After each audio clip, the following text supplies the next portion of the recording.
Hello everyone, welcome to Tech on Cloud. This is your host Abhishek and we are here in part 2 of building REST API in Go using Gin framework. Okay, so in part 1 we have seen to use Gin framework to print a simple hello world program, and I tried to explain all the lines of code which was written. I think there was only 17 to 20 lines of code which prints hello world using Gin framework.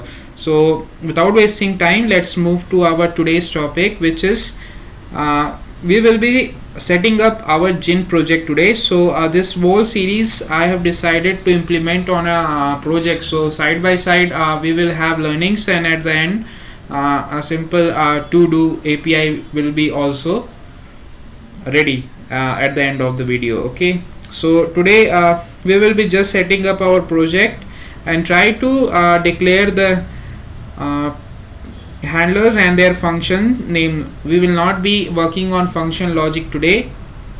That would be coming in part 3.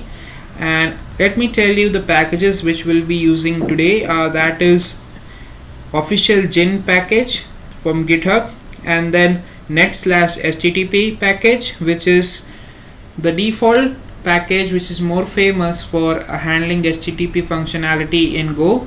And then we will use string conversion package. Okay, we will be needing it to iterate or for certain logical implement logics. So in string it would be difficult, so we will be using string conversion package. Okay, so let's without wasting time try to set up our project, and line by line I will be trying to explain you what I am doing. Okay, so like in part 1 we have done, we will try to initialize this TODO API in Go mod.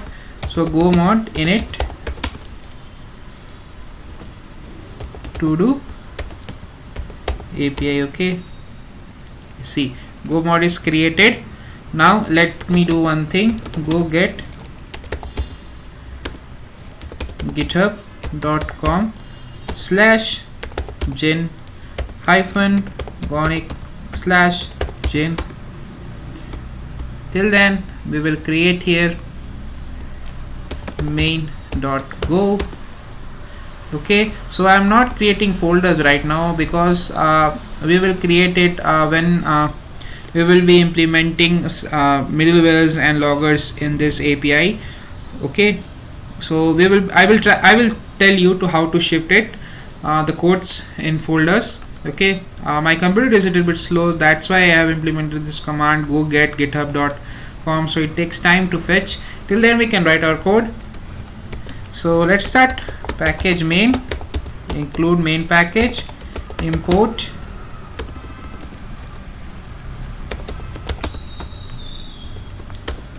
we will be importing this Gin. So github.com/gin -gonic/gin. okay, we will be needing net/http for our HTTP implementations. Then we will be needing string conversion package, which is strconv. okay, so we have imported our package. Let's save it. Okay, then what next? Okay, so let's try to write main function. That would be easy to understand first, because we have written it yesterday, means in part 1 we can say. I'm shooting this video just day after, so I spoke yesterday. Function main, and then our variable which will handle gin dot default. As I told, this default value contains everything. Okay, then next what?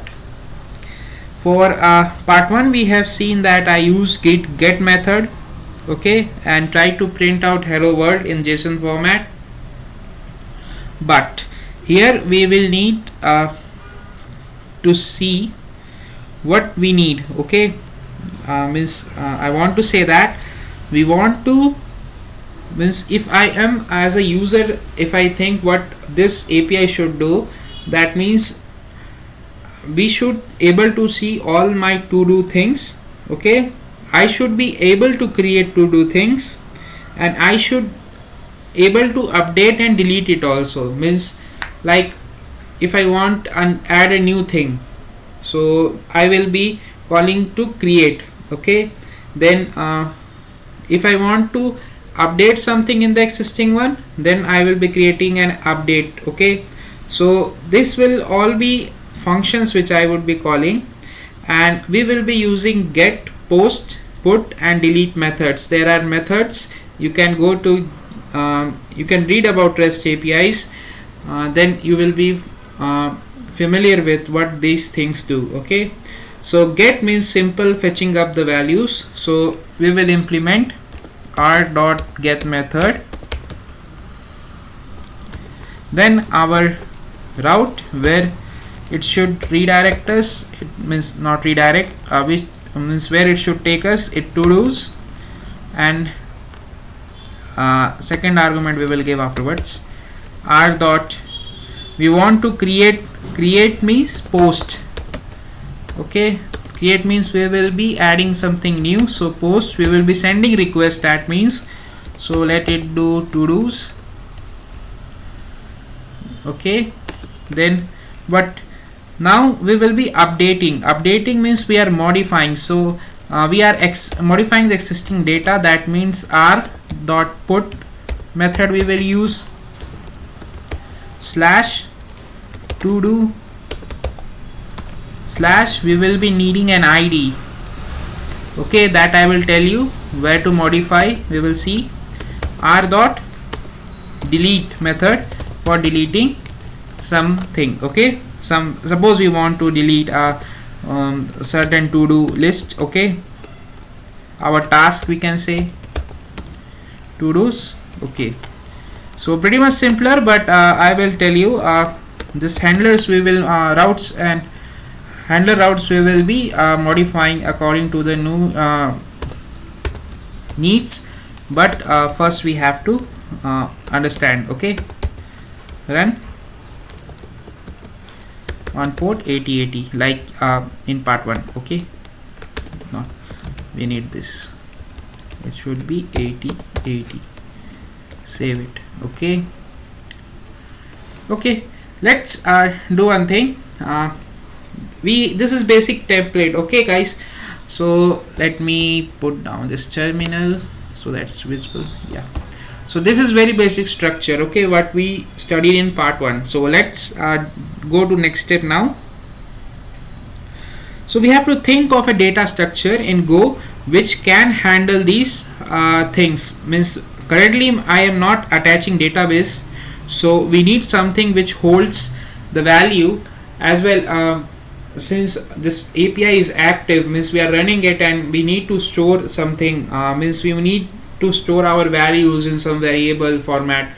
Okay, in some format where we can fetch it easily, iterate over it and try to find out things and perform our handler route functions. Okay, so any guesses? Try to think. We will be using struct. Okay, and we will be taking these values in the form of slice. Okay, so let me tell you how to do thing and see. As you know, structs in Golang is it makes different type of elements into one elements. This is very basic general I'm telling. So we will be having id. Okay, I'm saying id because it's easy to find out things.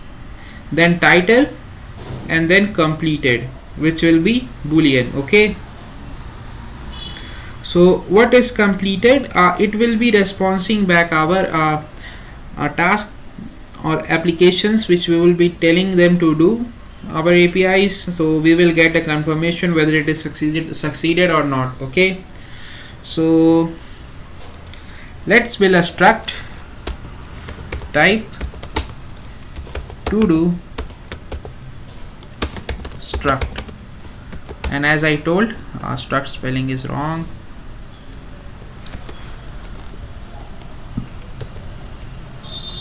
You will make id one variable that would be of integer type.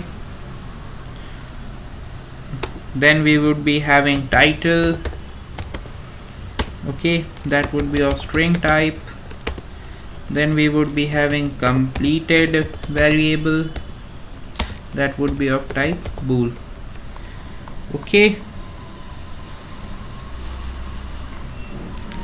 so now one more thing, we want to display the datas in the form of JSON. Okay, so we need to tell this struct to give us JSON serialization, means we can say serialization.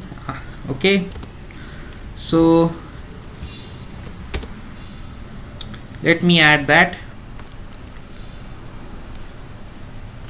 So this where is that key? Yeah, JSON hyphen id. Okay,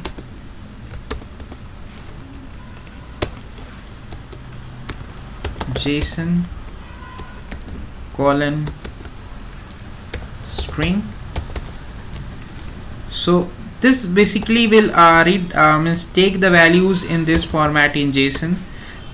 You can see its first letters are small in this one.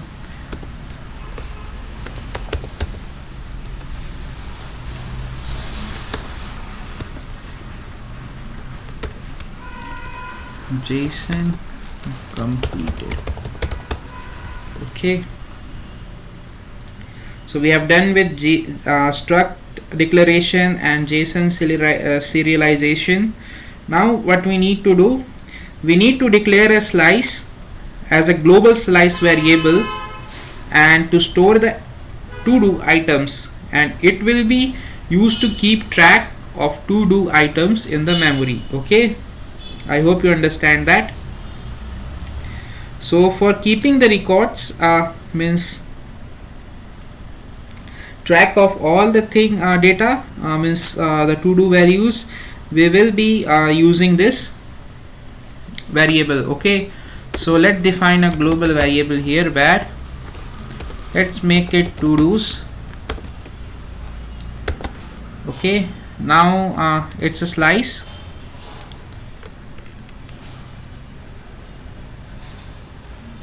Okay,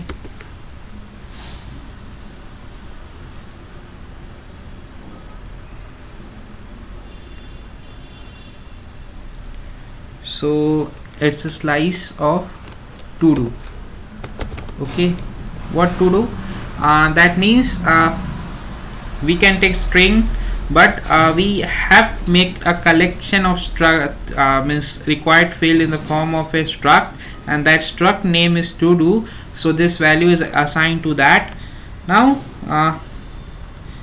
we will be populating adding up things, and that will be stored up in this variable. Okay, in the form of we can say slices. Okay, so we will give id, we will give title, we will be give completed, and it would be given out at as output with this in the form of these JSON. We can say that JSON names. Okay, so all this will be in small letters. So this is how it is done.